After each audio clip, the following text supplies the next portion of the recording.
السلام علیکم ناظرین آپ کے پیش خدمت ایک بار پھر سے حاضر ہوں ناظر العلاقے کے خطبہ نمبر 151 پارٹ اے کو لے کے آپ کے خطبے کا ایک حصہ جس میں فتنوں سے ڈرایا گیا ہے۔ بسم اللہ الرحمن الرحیم۔ میں خدا کی قسم و ثنا کرتا ہوں اور اس کی مدد چاہتا ہوں ان چیزوں کے لیے جو شیاطین کو ہکا سکے بھگا سکے اور اس کے پندوں اور پھند کنڈوں سے محفوظ رکھ سکے، اور میں اس امر کی گواہی دیتا ہوں کہ اس کے علاوہ کوئی خدا نہیں ہے، اور حضرت محمد صلی اللہ علیہ وسلم اس کے بندے اور رسول اس کے منتخب مصطفیٰ ہیں۔ ان کے فضل کا کوئی مقابلہ نہیں کر سکتا اور ان کے فقدان کی کوئی تلافی نہیں ہے۔ ان کی وجہ سے تمام شہر ضلالت کی تاریکی، جہالت کے غلبے اور بد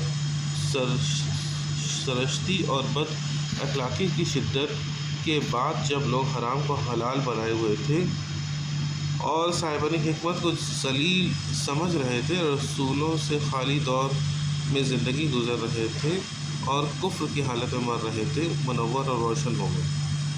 فتنوں سے آگاہی۔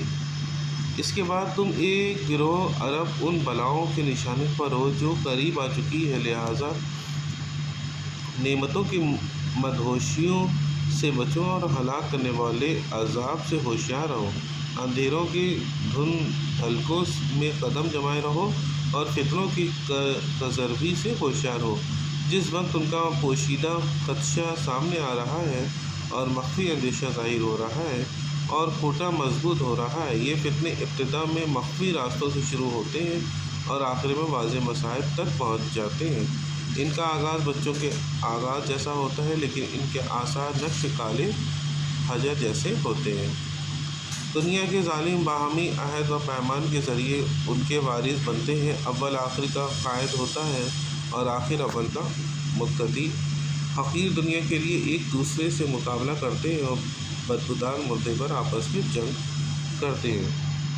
صحیح بخاری کی کتاب الفتن میں اسی صورتحال کی طرف اشارہ کیا گیا ہے کہ جب رسول اکرم صلی اللہ علیہ وسلم حوض کوثر میں بعض اصحاب کا حشر دیکھ کر انہیں ہکایا جا رہا ہے، فریاد کریں گے خدایا میرے اصحاب ہیں، تو ارشاد ہوگا کہ تمہیں نہیں معلوم کہ انہوں نے تمہارے بعد کیا کیا بدعتیں ایجاد کی ہیں اور کس طرح دین خدا سے منحرف ہو گئے۔ انسانی بصیرت کا سب سے بڑا کارنامہ یہ ہے کہ انسان فتنے کو پہلے مرحلے پر پہچان لے اور وہیں اس کا سدباب کر دے، ورنہ جب اس کا رواج ہو جاتا ہے تو اس کا روکنا ناممکن ہوتا ہے۔ لیکن مشکل یہ ہے کہ اس کا آغاز اتنے مخفی اور حسین انداز سے ہوتا ہے کہ اس کا پہچاننا ہر ایک کے بس کا کام نہیں ہے۔